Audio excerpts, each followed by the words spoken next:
بسم اللہ الرحمن الرحیم۔ السلام علیکم ورحمۃ اللہ وبرکاتہ۔ دل کی گہرائیوں میں چھپی کچھ سچائیاں ایسی ہوتی ہیں جو لفظوں کے لباس میں سامنے آئیں تو صرف سننے والا نہیں بلکہ سوچنے والا بھی بدل جاتا ہے۔ آج کی یہ ویڈیو انہی لمحوں سے گزرتی ہے جہاں روح کو سکون ملتا ہے اور دل کو حقیقت کا چہرہ نظر آتا ہے۔ آئیے چند ایسے جملے سنتے ہیں جو صرف باتیں نہیں بلکہ زخموں کا مرہم، سوچوں کا انقلاب اور دل کا آئینہ ہے۔ حضرت واصف علی واصف رحمۃ اللہ علیہ فرماتے ہیں، جب کوئی سزا دینے والا نہ ہو تو ضمیر سزا دیتا ہے۔ یعنی جب انسان کوئی غلطی کرتا ہے اور دنیا اسے نہ دیکھے، نہ پکڑے، نہ سزا دے، تب وہ سمجھتا ہے کہ وہ بچ گیا، لیکن اصل عدالت انسان کے دل میں لگی ہوتی ہے اور وہاں بیٹھا ہوتا ہے اس کا ضمیر۔ ضمیر وہ خاموش آواز ہے جو چیخ چیخ کر کہتی ہے تو نے ٹھیک نہیں کیا۔ یہ وہ احساس ہے جو راتوں کی نیند اڑا دیتا ہے، دل میں خلش ڈال دیتا ہے اور انسان کو اندر سے کھا جاتا ہے۔ یہ قول ہمیں یاد دلاتا ہے کہ سزا کا سب سے بڑا دروازہ عدالت نہیں بلکہ دل ہوتا ہے، اور اگر ضمیر زندہ ہو تو انسان چھوٹے گناہ پر بھی بے چین رہتا ہے، لیکن اگر ضمیر مردہ ہے تو بڑے جرم بھی آسان لگتے ہیں۔ ضمیر کا زندہ ہونا اللہ کی رحمت ہے۔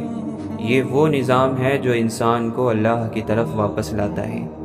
ضمیر کی سزا دنیا کی ہر سزا سے زیادہ کڑوی لیکن زیادہ بیدار کرنے والی ہے۔ آپ فرماتے ہیں، نفرت والے دل میں اللہ نہیں آ سکتا۔ یعنی دل اگر نفرت سے بھرا ہو، کسی کی دشمنی، حسد، بغض یا بدلہ لینے کی چاہ، تو وہ دل اللہ کی محبت کا گھر نہیں بن سکتا۔ اللہ محبت ہے، رحم ہے، نور ہے، اور یہ صفات صرف اسی دل میں آتی ہیں جو صاف، نرم اور معاف کرنے والا ہو۔ دل اگر نفرت کی آگ میں جل رہا ہو تو اس میں سکون نہیں ہوتا۔ وہ دل اللہ کا قرب محسوس نہیں کر سکتا۔ یہ قول ہمیں سبق دیتا ہے کہ اللہ کو پانے کے لیے سب سے پہلے دل کو نفرت سے خالی کرنا ہوگا۔ دل میں جتنی کم نفرت اتنا زیادہ نور، کیونکہ ایک دل میں دو چیزیں ایک ساتھ نہیں رہ سکتی، اللہ کی محبت اور انسانوں سے نفرت۔ آپ فرماتے ہیں، دل کا موم ہونا اللہ کا قرب ہے۔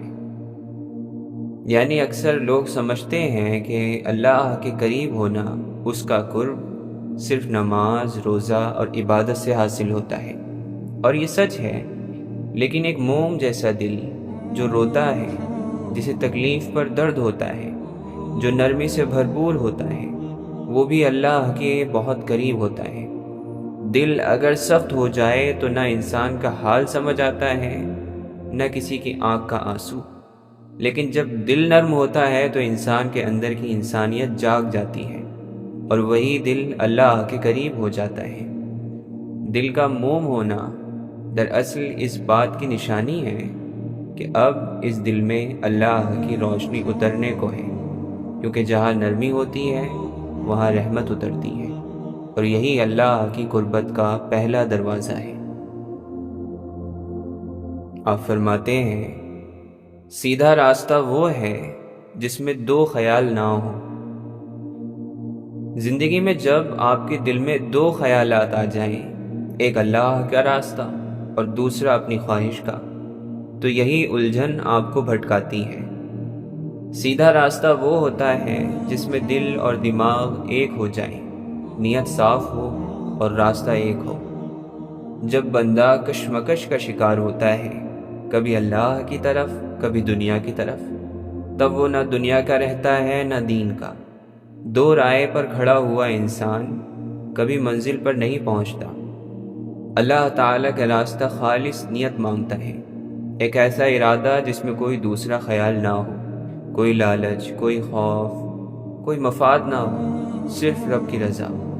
یہ قول ہمیں سکھاتا ہے کہ فیصلے میں خلوص، ارادے میں وحدت اور دل میں استقامت ہو تو راستہ سیدھا ہوتا ہے، ورنہ دو خیالات انسان کو بگاڑ دیتے ہیں۔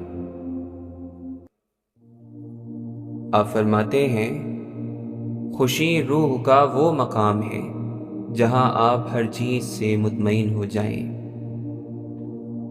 یعنی ہم خوشی کو عام طور پر ہنسی، پارٹی یا کامیابی کے لمحے سمجھتے ہیں، لیکن اصل خوشی وہ ہوتی ہے جو روح کو سکون دے، جو اندر سے قناعت بخشے۔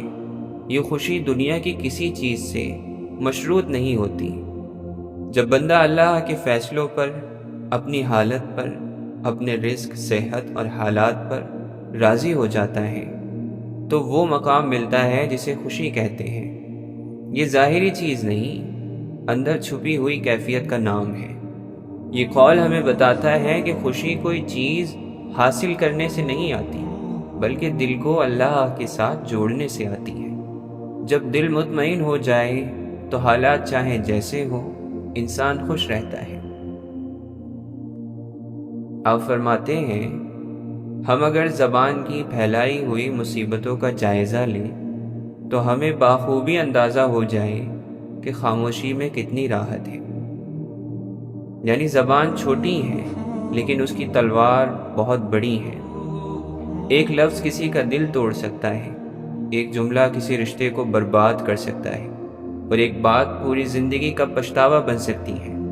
خاموشی وہ نعمت ہے جسے کم لوگ سمجھتے ہیں۔ جب ہم زبان کو قابو میں رکھتے ہیں تو نہ صرف دوسروں کی عزت بچتی ہے بلکہ ہماری اپنی روح کو سکون ملتا ہے۔ یہ قول ہمیں سکھاتا ہے کہ ہر بات کا جواب دینا ضروری نہیں، ہر وقت بولنا عقل مندی نہیں۔ بعض مرتبہ خاموشی سب سے بڑی حکمت ہوتی ہے، کیونکہ جو چپ رہتا ہے وہ گناہ سے بچتا ہے۔ آپ فرماتے ہیں، آپ سے پہلے اس جہاں میں کتنے ہی باغ لگ لگ کر سوکھ گئے، پھر تم کون سا گلاب ہو۔ یعنی دنیا کے بڑے بڑے لوگ آئے، بادشاہ، علماء، عقل مند، دانشور اور عشق کرنے والے۔ انہوں نے اپنے خوابوں کے باغ لگائے، محنت کی، مگر وقت کی دھوپ میں وہ بھی سوکھ گئے۔ یہ قول ہمیں غرور سے بچاتا ہے۔ جب ہم اپنے آپ کو بہت خاص سمجھنے لگتے ہیں تو یہ یاد رکھنا ضروری ہے کہ ہم سے پہلے بھی بہت کچھ ہو چکا ہے اور ہم بھی فنا کے مسافر ہیں۔ یہ سطر ایک تنبیہ ہے کہ عاجزی اختیار کرو، جھک جاؤ، کسی چیز پر فخر مت کرو، کیونکہ یہاں سب مٹی میں مل جاتے ہیں، اور گلاب بھی اگر مغرور ہو جائے تو وہ بھی مرجھا جاتا ہے۔ آپ فرماتے ہیں، اصل طاقت احترام پیدا کرتی ہے، خوف نہیں۔ یعنی کچھ لوگ اپنی طاقت سے لوگوں کو ڈراتے ہیں، لیکن وہ طاقت صرف وقتی خوف پیدا کرتی ہے۔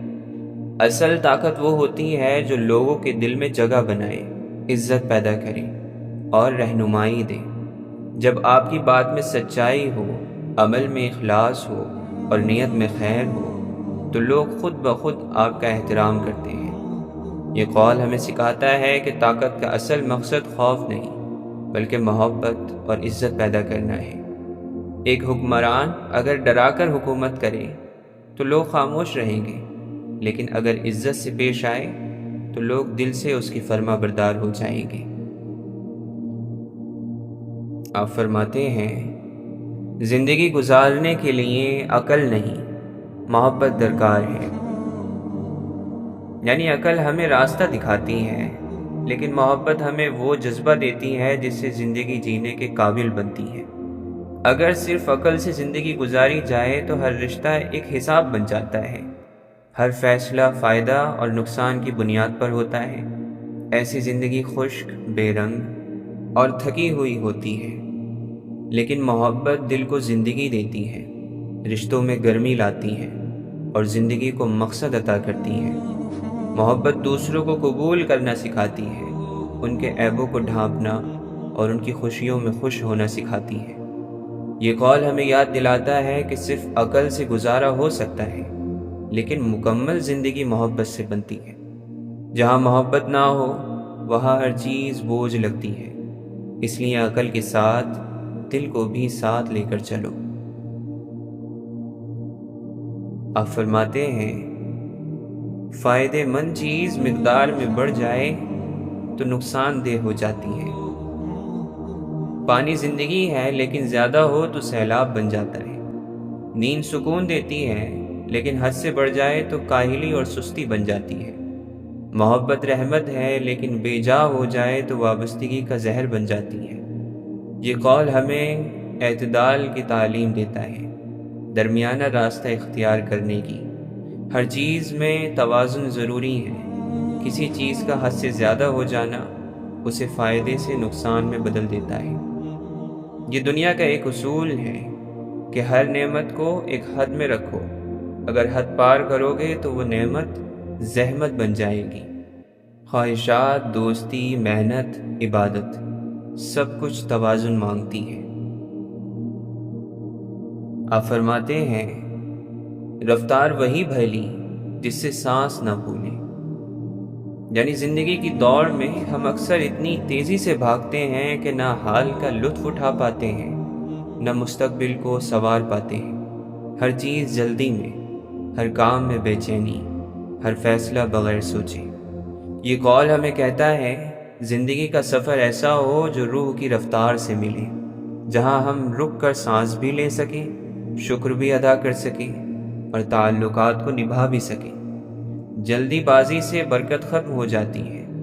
اصل خوبصورتی اس رفتار میں ہے جس میں دل، دماغ اور روح سب ساتھ ساتھ چلیں۔ آپ فرماتے ہیں اپنا دل زندہ کرو، ہر طرف زندگی نظر آئے گی۔ جب دل مردہ ہو جاتا ہے تو ہر چیز بے رنگ لگتی ہے، رشتے بے معنی، دنیا خالی اور زندگی بوجھ لگتی ہے۔ لیکن جب دل بیدار ہو تو چھوٹی چھوٹی باتوں میں بھی خوشی محسوس ہوتی ہے۔ یہ قول ہمیں یاد دلاتا ہے کہ اصل نظر دل کی نظر ہوتی ہے۔ اگر دل زندہ ہو تو موسم، چہرے، آوازیں سب زندگی سے بھرپور لگتے ہیں۔ دل کو زندہ کرو، اس کو زندہ رکھو، قرآن سے، ذکر سے، محبت سے، سچ سے، کیونکہ اگر دل زندہ ہو جائے تو ہر منظر خوبصورت بن جاتا ہے۔ آپ فرماتے ہیں آپ کی اپنی ذاتی کائنات میں آپ نے جتنا اللہ کا حصہ رکھا ہے اتنا ہی اللہ کی کائنات میں آپ کا حصہ ہے۔ یہ جملہ ایک بہت گہری حقیقت کو بیان کرتا ہے۔ دنیا میں ہمارا اثر، عزت، سکون سب اس بات پر ٹکا ہوا ہے کہ ہم نے اللہ کو اپنی زندگی میں کتنا مقام دیا ہے۔ اگر ہم اپنی زندگی اللہ کی مرضی کے مطابق بنائیں تو اللہ ہمیں اپنی کائنات میں عزت دیتا ہے۔ جو دل اللہ سے خالی ہوتا ہے وہ زندگی کے ہر شعبے میں خالی رہتا ہے۔ یہ قول ہمیں سکھاتا ہے کہ جتنا ہم اللہ کو یاد رکھتے ہیں اتنی ہی برکت، سکون اور کامیابی ہماری زندگی میں آتی ہے۔ آپ فرماتے ہیں بے مقصد انسان مرتا ہی رہتا ہے، با مقصد انسان مر کے بھی زندہ رہتا ہے۔ یعنی ایک ایسا شخص جو بغیر مقصد کے زندگی گزار رہا ہو وہ حقیقت میں روز تھوڑا تھوڑا مر رہا ہوتا ہے۔ اس کی صبح بے وجہ ہوتی ہے، اس کی رات بے خواب اور دن بے معنی۔ وہ صرف سانسیں لے رہا ہوتا ہے، جیتا نہیں۔ لیکن جو شخص اپنی زندگی کو کسی مقصد سے جوڑ لیتا ہے، چاہے وہ علم دینا ہو، محبت پھیلانا ہو یا کسی کی خدمت کرنا ہو، وہ مرتے ہوئے بھی زندہ رہتا ہے۔ لوگ اسے یاد کرتے ہیں، اس کے الفاظ میں جادو رہ جاتا ہے، اس کی دعاؤں کی گونج سنائی دیتی ہے۔ یہ قول ہمیں بتاتا ہے کہ مقصد زندگی کا وہ چراغ ہے جس سے ہم خود بھی روشن ہوتے ہیں اور دوسروں کو بھی روشنی دیتے ہیں۔ اگر تم چاہتے ہو کہ تمہاری زندگی کا کوئی مطلب ہو تو خود سے پوچھو تم کس چیز کے لیے جیتے ہو؟ تمہارے بعد لوگ تمہیں کس بات سے یاد رکھیں گے؟ کیونکہ صرف سانس لینا زندگی نہیں ہوتی، مقصد سے جینے والا شخص مرنے کے بعد بھی زندہ رہتا ہے۔ آپ فرماتے ہیں بزرگوں سے کی گئی گستاخیوں کی سزا بچوں کی شکل میں ملتی ہے۔ یہ جملہ صرف ایک تنبیہ نہیں بلکہ نسلوں کی اصلاح کا دروازہ ہے۔ جب ہم اپنے بڑوں کی بے عزتی کرتے ہیں، ان کے تجربے، دعاؤں اور قربانیوں کو نظر انداز کرتے ہیں تو کائنات خاموش نہیں رہتی۔ بزرگ دراصل وہ درخت ہوتے ہیں جن کی چھاؤں میں نسلیں پروان چڑھتی ہیں، اور اگر ہم ان درختوں کو کاٹ دیں تو آئندہ آنے والی نسلیں دھوپ میں جلتی ہیں۔ اس قول کا مفہوم یہ ہے کہ تمہاری نافرمانی اور گستاخی کا اثر صرف تم تک محدود نہیں رہتا، تمہارے بچوں میں وہی سختی، وہی بدتمیزی، وہی بے برکتی پیدا ہوتی ہے جو تم نے اپنے بڑوں کے ساتھ کی، وہی تمہاری نسلیں تمہارے ساتھ کرتی ہیں۔ یاد رکھو، بزرگوں کی عزت صرف اخلاقی فریضہ نہیں بلکہ تمہارے بچوں کے نصیب کی ضمانت ہے۔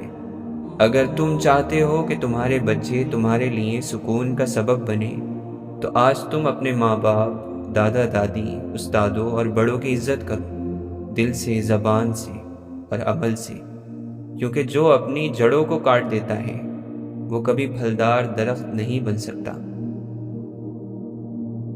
حضرت علی رضی اللہ عنہ فرماتے ہیں انسانیت بہت بڑا خزانہ ہے، اسے لباس میں نہیں انسان میں تلاش کرو۔ کبھی کبھی ہم لوگ انسانوں کی ظاہری شکل، لباس، عہدے یا شہرت سے دھوکہ کھا جاتے ہیں۔ ہم سمجھتے ہیں کہ جو ظاہری طور پر خوبصورت ہے وہی اصل میں اچھا انسان بھی ہوگا، لیکن حقیقت یہ ہے کہ انسانیت کا لباس جسم پر نہیں بلکہ دل پر ہوتا ہے۔ اصل انسان وہ ہے جو کسی کے کام آئے، جو دل دکھانے کے بجائے دل جوڑنے والا ہو، جس کی آنکھ کسی کی تکلیف پر نم ہو جائے اور جس کے لہجے میں نرمی، خلوص اور سچائی ہو۔ جو انسان کسی کے چہرے سے نہیں کسی کے اندر سے محبت کرے وہی انسانیت کا وارث ہوتا ہے۔ لباس بدل جاتا ہے، وقت کے ساتھ چہرے جھریوں سے بھر جاتے ہیں، لیکن ایک اچھے انسان کی خوشبو اس کی باتوں، اس کی دعاؤں اور اس کے کردار میں ہمیشہ باقی رہتی ہے۔ تو انسان کو پہچاننا ہو تو اس کے اندر جھانکو، اس کے لباس یا ظاہری رکھ رکھاؤ سے نہیں۔ ہر وہ محبت جس میں لالچ ہو اس کا آخر مایوسی ہوتا ہے۔ یعنی اگر محبت خالص نہ ہو تو وہ محبت نہیں، ایک سودا ہوتی ہے، اور سودے کبھی دیر پا سکون نہیں دیتے۔ جب ہم کسی سے محبت کرتے ہیں مگر دل میں کوئی چھپی ہوئی امید، کوئی مطالبہ یا کوئی دنیاوی غرض رکھتے ہیں تو وہ محبت آہستہ آہستہ بوجھ بننے لگتی ہے، کیونکہ محبت کے بدلے کچھ پانے کی خواہش جب پوری نہیں ہوتی تو دل ٹوٹنے لگتا ہے۔ اصل محبت وہ ہے جس میں دینے کا جذبہ ہو، لینے کی طلب نہ ہو۔ جو رب کے لیے ہو اس میں لالچ، حسد یا خود غرضی کی کوئی جگہ نہیں ہوتی۔ لیکن آج کی دنیا میں لوگ محبت کرتے نہیں، وہ بدلہ چاہتے ہیں۔ یہی بدلے کی سوچ ہمیں مایوسی دیتی ہے، کیونکہ ہم انسانوں سے وہ مانگ بیٹھتے ہیں جو صرف اللہ دے سکتا ہے، یعنی تسلی، سکون، وفا اور قرار۔ تو یاد رکھو، جس محبت میں لالچ ہو اس کا انجام ہمیشہ ادھورا ہوتا ہے، اور جو محبت خالص ہو اس کی خوشبو مرنے کے بعد بھی باقی رہتی ہے۔ حضرت امام تقی رحمۃ اللہ علیہ فرماتے ہیں خوبصورت بات کرنے والا سب سے زیادہ خوبصورت ہے۔ یعنی دل کی خوبصورتی کا سب سے پہلا اظہار زبان سے ہوتا ہے۔ کسی انسان کی باتوں میں اگر نرمی ہو، سچائی ہو اور عزت دینے کا انداز ہو تو یقین کرو کہ اس کی ظاہری خوبصورتی، حیثیت، شہرہ سب دوسری حیثیت کے ہو جاتے ہیں۔ خوبصورت بات زخمی دلوں کو مرہم دیتی ہے۔ کبھی کبھار ایک مسکراہٹ سے زیادہ وزن رکھتی ہے ایک محبت بھری بات۔ ہمیں پتہ بھی نہیں ہوتا کہ ہم اپنے لہجے سے کسی کا دل روشن کر سکتے ہیں۔ جو شخص خوبصورت بات کرتا ہے وہ لوگوں کو عزت دیتا ہے، اور سب سے بڑھ کر خود کو بھی عزت دیتا ہے۔ زبان ایک ایسا ہنر ہے جو دل سے جڑ کر چلے تو بندے کو محبوب بنا دیتی ہے۔ تو جو دل خوبصورت ہو اس کی زبان بھی خوبصورت ہوتی ہے، اور وہی شخص سب سے زیادہ خوبصورت ہوتا ہے۔ حضرت علی رضی اللہ عنہ فرماتے ہیں، غم کو دور کرنے والی بہترین چیز اللہ کی تقدیر پر بھروسہ کرنا ہے۔ یعنی غم کا علاج دنیا کے پاس نہیں، کسی انسان کے پاس نہیں، دوا کے پاس بھی نہیں۔ غم کا سچا علاج اللہ پر یقین ہے، یہ یقین کہ جو ہوا وہ اللہ کی رضا سے ہوا، اور جو ہوگا وہ بھی بہتر ہوگا۔ جب دل میں یہ بھروسہ آ جاتا ہے کہ میرا رب میرے لیے بہتر چاہتا ہے، تب دل کا بوجھ ہلکا ہونے لگتا ہے۔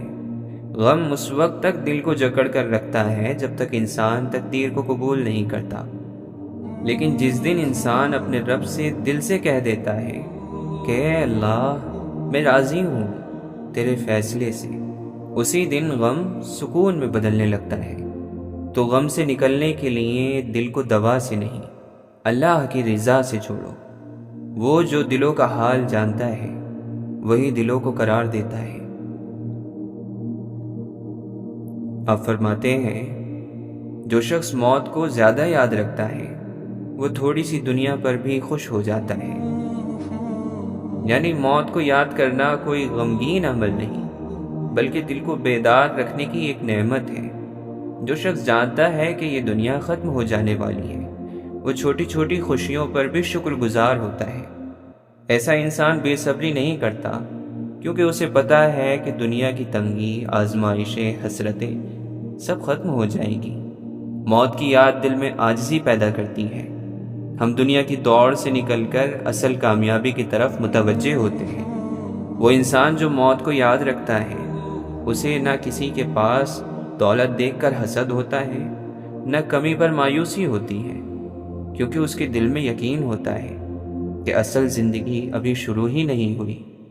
اور جو دنیا میں کم بھی پاتا ہے وہ بھی خوش ہو جاتا ہے، کیونکہ اسے پتہ ہے کہ آخرت میں ہمیشہ رہنا ہے، اور وہاں کے انعامات یہاں کی ہر محرومی کا جواب بنیں گے۔ آپ فرماتے ہیں، جو اللہ کے ذریعے بے نیاز بنے گا لوگ اس کے محتاج ہوں گے۔ یعنی اصل عزت، اصل مقام اور اصل خودداری صرف اس شخص کے حصے میں آتی ہے جو دنیا سے نہیں اللہ سے جڑتا ہے۔ جو انسان دل سے کہہ دیتا ہے کہ یا اللہ مجھے بس تو چاہیے، وہ دنیا کے سامنے ہاتھ پھیلانا بند کر دیتا ہے۔ ایسا انسان پھر لوگوں سے محبت ضرور کرتا ہے، لیکن محتاج اور ضرورت مند نہیں ہوتا۔ اور عجیب بات یہ ہے کہ جسے اللہ کافی ہو جائے، لوگ اس کے کلمات، اس کی شخصیت، اس کے سکون کے طلبگار بن جاتے ہیں۔ وہ کسی سے کچھ مانگتا نہیں، لیکن سب اسے دینا چاہتے ہیں۔ یہی بے نیازی کا کمال ہے، یہی وہ روحانی طاقت ہے جو بندے کو دنیا کی نظر میں بلند کر دیتی ہے۔ تو اگر چاہتے ہو کہ دنیا تمہیں عزت دے تو اللہ سے دل لگا لو، پھر تمہیں مانگنے کی ضرورت نہیں پڑے گی، لوگ تمہارے دروازے کو خود کھٹکھٹائیں گے۔ آپ فرماتے ہیں، اصل امیری اور غریبی کا فیصلہ تو قیامت میں اللہ کے سامنے پیش ہونے کے بعد ہوگا۔ آج جو ہم امیر اور غریب کو دنیا کے مال سے تولتے ہیں، وہ کسوٹی قیامت کی کسوٹی نہیں۔ بہت سے وہ لوگ جنہیں ہم یہاں کامیاب سمجھتے ہیں، ہو سکتا ہے وہاں سب سے زیادہ خسارے اور نقصان میں ہوں، اور وہ جنہیں ہم فقیر، کمزور، ناکام سمجھتے ہیں، ہو سکتا ہے وہ قیامت کے دن سب سے بلند ہو۔ اصل فقر یہ ہے کہ دل اللہ کے سوا کسی کا محتاج نہ ہو، اور اصل غنا یہ ہے کہ انسان کا دل امیر ہو، کردار کا امیر ہو، ایمان کا امیر ہو۔ قیامت کے دن اللہ دولت کے اعداد اور شمار سے نہیں، نیت، کردار اور اخلاص سے فیصلہ کرے گا۔ تو یہاں کا فخر وہاں کی شرمندگی بھی بن سکتا ہے، اور یہاں کا صبر وہاں کا تاج بن سکتا ہے۔ آپ فرماتے ہیں، جب زمانہ خراب اور بگاڑ والا ہو جاتا ہے تو لئیم اور کمینے بڑے بن جاتے ہیں۔ یہ دنیا کا بڑا المیہ ہے اور قیامت کی ایک نشانی بھی۔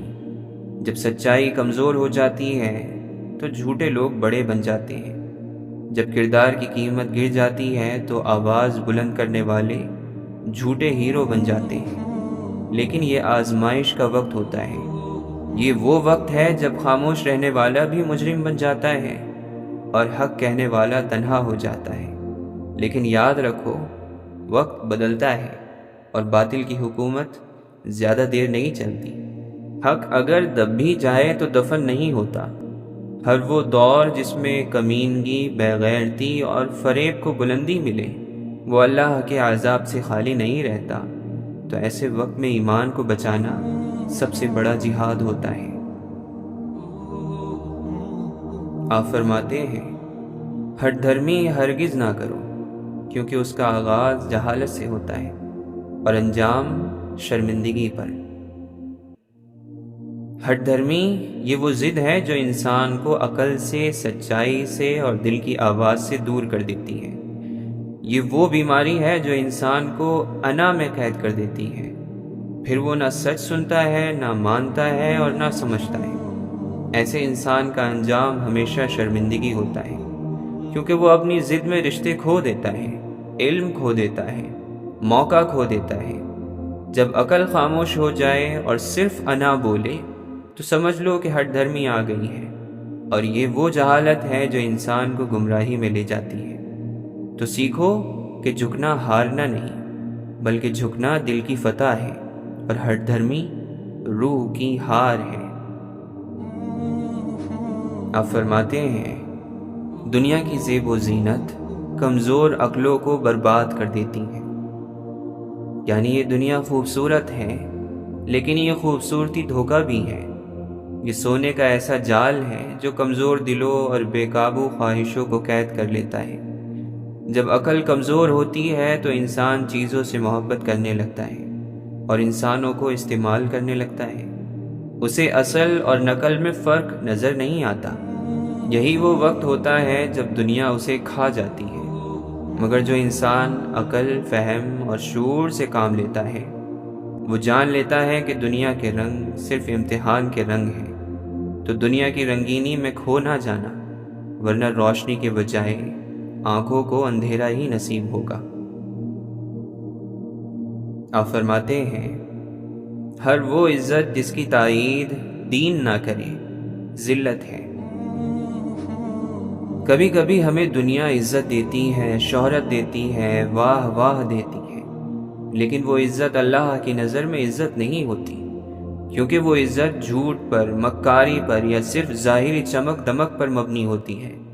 اصل عزت وہ ہے جو دین کی نظر میں بھی عزت ہو، یعنی ایسی عزت جس میں سچائی ہو، انصاف ہو، خیر ہو اور اللہ کی رضا شامل ہو۔ اگر آپ کو ایسا مقام ملا ہے جو دین کے اصولوں کے خلاف ہے، تو وہ عزت نہیں، آزمائش ہے یا ذلت کا ایک پردہ۔ لہٰذا اپنی کامیابی کو دین کی روشنی میں پرکھو، کیونکہ اگر وہ روشنی سے خالی ہے تو وہ صرف ایک سایہ ہے، اصل نہیں۔ آپ فرماتے ہیں، جو شخص اللہ کے علاوہ کسی اور سے عزت کا طلبگار ہوتا ہے، اسے وہ عزت ہی برباد کر دیتی ہے۔ یعنی جب انسان دل میں یہ امید رکھتا ہے کہ لوگ اسے سراہیں، تعریف کریں، عزت دیں، تو وہ اندر سے محتاج ہو جاتا ہے۔ پھر اس کا عمل، اس کی نیکی، اس کی محنت سب صرف لوگوں کے تاثرات کے گرد گھومتی ہے، اور لوگ وہ تو بدل جاتے ہیں، وہ تو وقت کے ساتھ بھول جاتے ہیں، اور جب وہ عزت نہیں دیتے تو انسان اندر سے ٹوٹ جاتا ہے۔ لہٰذا عزت مانگو تو صرف اس ذات سے جو عزت کا مالک ہے، یعنی اللہ سے۔ اگر وہ عزت دے گا تو کوئی چھین نہیں سکتا، اور اگر وہ عزت نہ دے تو ساری دنیا کے احترام کا کوئی فائدہ نہیں۔ سچی عزت صرف اس کی بارگاہ سے آتی ہے۔ اس طرح دنیاوی زندگی کے لیے محنت کرو جیسے یہیں رہنا ہے، اور آخرت کے لیے ایسے کوشش کرو جیسے کل ہی مر جانا ہے۔ یہ جملہ توازن سکھاتا ہے۔ اسلام ہمیں دنیا سے کنارہ کشی کا نہیں، بلکہ شعور والا رشتہ بنانے کا درس دیتا ہے۔ دنیا کے لیے ایسے محنت کرو کہ جیسے تمہارا یہ گھر، یہ معاش، یہ زندگی واقعی اہم ہے، کیونکہ یہ تمہاری ذمہ داری ہے، لیکن دل میں یہ بھی ہو کہ میں مسافر ہوں، اور کل مجھے واپس جانا ہے۔ تو جب آخرت کی تیاری کرو تو یہ نہ سوچو کہ ابھی وقت ہے، سوچو کہ شاید کل مہلت نہ ملے۔ یہی شعور انسان کو بیدار رکھتا ہے، اور اسی میں اصل سکون، اصل کامیابی چھپی ہے۔ یہ جملے اگر آپ کے دل کو لگے ہوں تو سمجھ لیجئے یہ صرف الفاظ نہیں، کسی کی زندگی کا نچوڑ تھے۔ اگر آپ کو سکون، فہم اور روشنی ملی ہو تو ان لفظوں کو ان تک پہنچا دیجئے جو آج کسی سچے حرف کی تلاش میں ہیں۔ ملتے ہیں ایک نئی روشنی کے ساتھ اگلی ویڈیو میں۔